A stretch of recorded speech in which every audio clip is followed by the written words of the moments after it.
Alright, so today's video, guys, is going to be about a counter that I'm not sure a lot of you guys are aware of. This is versus Grievous and doesn't require a Jedi. And I like this because, here, let me show you guys some of my squads. So, my offense for now has a lot of easy banner teams.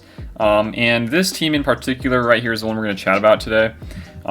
This one you might see, you're like, whoa, it takes BSF? Nah, okay, I don't want to do that. But you guys, when it comes to GAC, you got to think about the enemy team, and you're just trying to, in your defense, you're trying to just pull counters out of their team and the roster. So it's not that bad to take out her in this team, because if you do have Malik, I mean, it's going to be taking a lot of, good teams to take out that team, and it kind of forces either a mirror match or another Jedi Revan or Padme, something like that. So it's a good trade-off. And in this video, I want to just chat about this team. So in this team, Zeta's required, probably just EP's leadership and, the extra TM whenever something expires for a debuff. Another one you can go for is probably BSFs. If you already had BSF, this is a great one. Her Sith Apprentice gives out more potency, which is pretty huge in this. And the most important thing is really just potency in this entire team. You don't need crazy mods.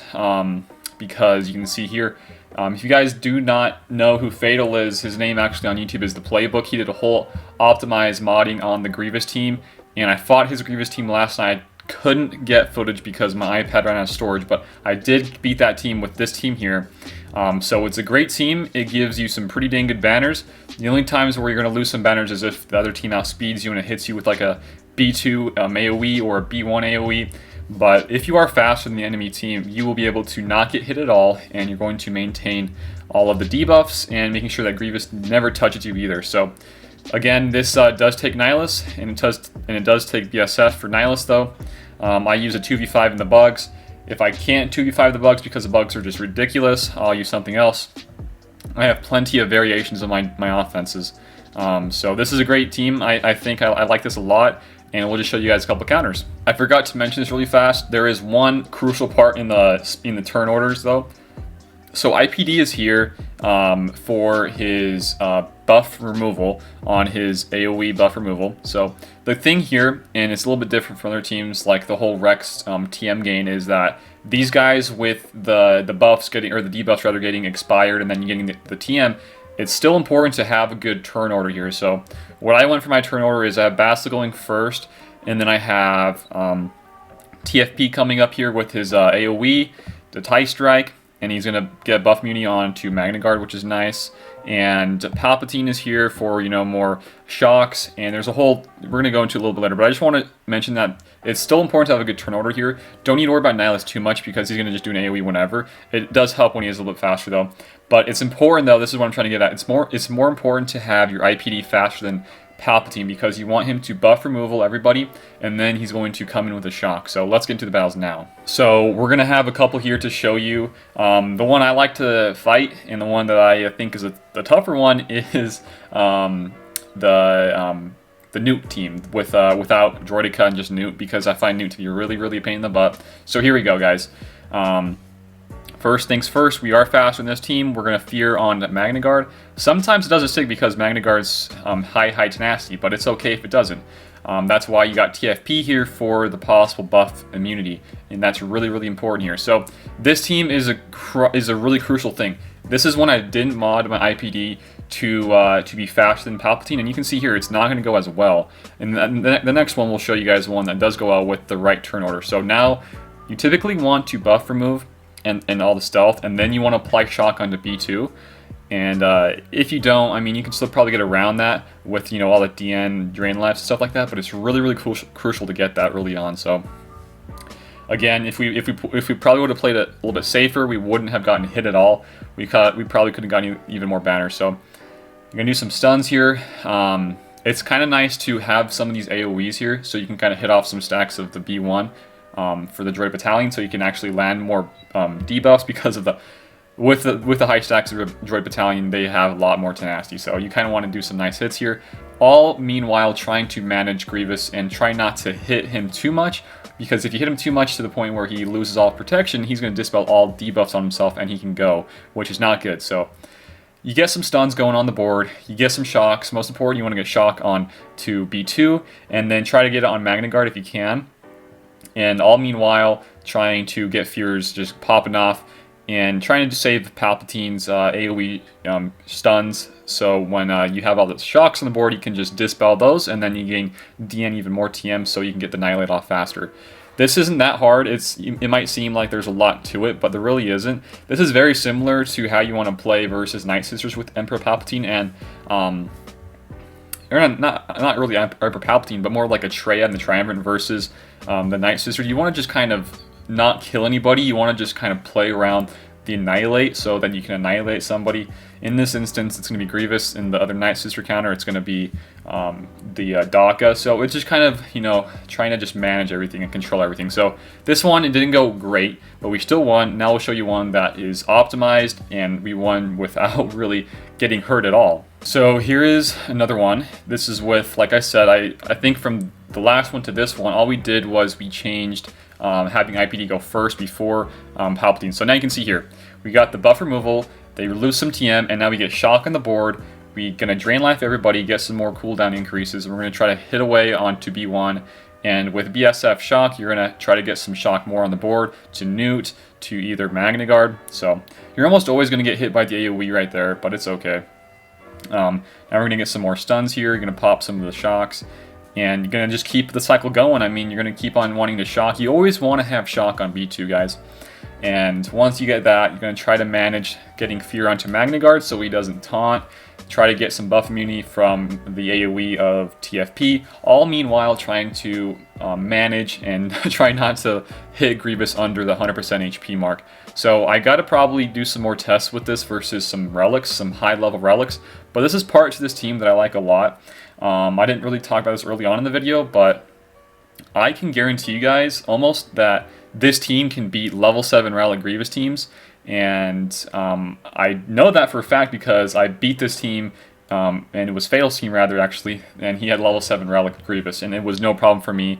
I got some great, you know, everybody alive at the end. I mean, if it was GA, I would probably get some pretty dang good banners. And another reason why I think this is going to work versus some high Relic teams is because it's more reliable than that Bastila team, because you would need some crazy mods to try to, you know, not get killed by all those AoEs in that Bastila team, because in that team, you're not really focusing down the others, or you're more, you know, focusing down the others first instead of going for Grievous. And with that being in mind, you're going to kill all the enemies, and then Grievous is going to get his bonus turns just left and right, you guys. And I don't like that Bastila team with the high-level Relics Grievous. I think it's going to be a lot better going this route. But if you guys do like this team, let me know. There's not, you know, that much to it.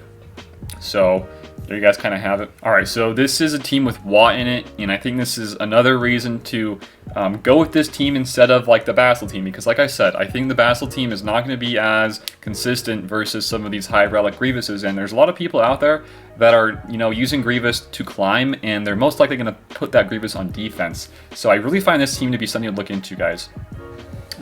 So again, you're going to do the whole, you know, the same exact stuff here, guys. I mean, this one, there is no Newt, there's instead Watt. Watt's gonna give all the tech out, and I guess this time they gave it out to B1. But it's still quite simple. It's gonna be just the same exact stuff. You get shock onto B2, and then you try to move it around everyone so that later on when you get Palpatine's AoE stun, you can get more TM going for the team. So again, I think some of the most crucial part to this team and what you guys should look out for is to kind of mod your BSF to be somewhat fast. Mine is pretty dang fast. We'll show you some of the mods later on, but I think this team works really well. Something to look into is to just, you know, try to get these guys up and running. I mean, if you do happen to see a Grievous team, this is going to be a great way to tackle that, especially if it's a high-level Relic team. And you can, if you can, 2v5 the bugs. I mean, you got 2v5 easy bugs there. If you don't want to use 2v5, you can throw in like either another Sith trooper, maybe another Sith ally. I mean, it's going to work with the bugs too. There's a lot of ways to go about GA right now. So I think to wrap up this little battle here, some of the key things here is to use the fear onto Magnet Guard. That's one of the big things. Trying to buff remove all of the buffs, all the stealth, and then get some shocks onto B2 with EP, and then just trying to manage everybody else's buffs. And then after you can get some of the buffs on the shocks up, once you get EP's next AoE, you get some of the debuffs removed, and you get even more TM for DN, so you can get his Annihilate off, you Annihilate Grievous, and you win. So that's kind of it, guys, and I'll show you some mods. Alright, so for TFP here, we are running a 288 speed set. Keep in mind, this guy is the fastest character in the game when it comes to speed, so you can definitely bump him up really fast like this, but I don't think it's necessary. I think you gotta just make sure that your turn order is right, having BSF go first, and then TFP, and then I guess you can even have Nihilus if you want. I think Nihilus is going to be great having him as a third, and then right after him, you want the IPD to buff remove, and then EP following it as last with the shocks and getting the TM going for everybody. So this is for my TFP. BSF, we are running pretty quick set. I mean, it's 298. This is a great set for me. I don't think this is necessary. I think something around the 270, 280 mark is going to be pretty dang good. This is just for, those really high and fastly modded B1s. Just making sure that I can get the fear off before they even move. Something really crucial there. But if you don't, and they do get the turns off, it's not that big of a deal, because the TM on your team is going to be a lot more great than that of Grievous, and you don't need to worry about Grievous in this team. You want to just get the fears off, manage all the debuffs, and you guys will be good. And then for Nihilus, haven't really touched him in a long time, so his speed is only at 229. Maybe I can bump it up a little bit more and make him go a little bit faster, maybe right before IPD for the AoE. And then IPD, he has really garbage mods on him. 98 extra speed with some extra protection. This is a Gear 9 IPD, and he's being able to beat some Grievouses. So again, I think this is a great team. With IPD, actually, do not use your Annihilate or the self-destruct on Grievous, because he's high-level Relic Grievouses. You will not be able to one-shot him, so do not use that. Just keep on using basics. Probably should have mentioned that a little bit ago, but here we go. 206 EP. This is a great set. Again, when it comes to modding in this team, you want to have a huge emphasis on the potency, and then with the turn orders, you want to make sure that you have some good turn orders with, like I just mentioned, having BSF first, TFP, Darth Nihilus, IPD, and then EP as last. If you guys want to hit up on some other mods, it's going to be good to have some extra protection here as well if you want to, and if you can manage that. But this is a great team all in all, guys. Hopefully you guys liked this video. If you guys did, give it a like. Share it around in your Discords, all your servers, and your chat rooms. And if you guys are new here, feel free to give me a sub. I do a lot of different videos and content on this game, so it really does help out my channel grow. Besides that, we have a Discord if you guys want to go check out the Discord, and we also have a Patreon page if you guys want to go help support the channel that way. But that's pretty much it for today's video. It's just an EP counter versus the Grievous team. Hopefully you guys like it, and I really do think this can work versus high-level relics. That's it for today. Hopefully you guys like it, and I'll see you later.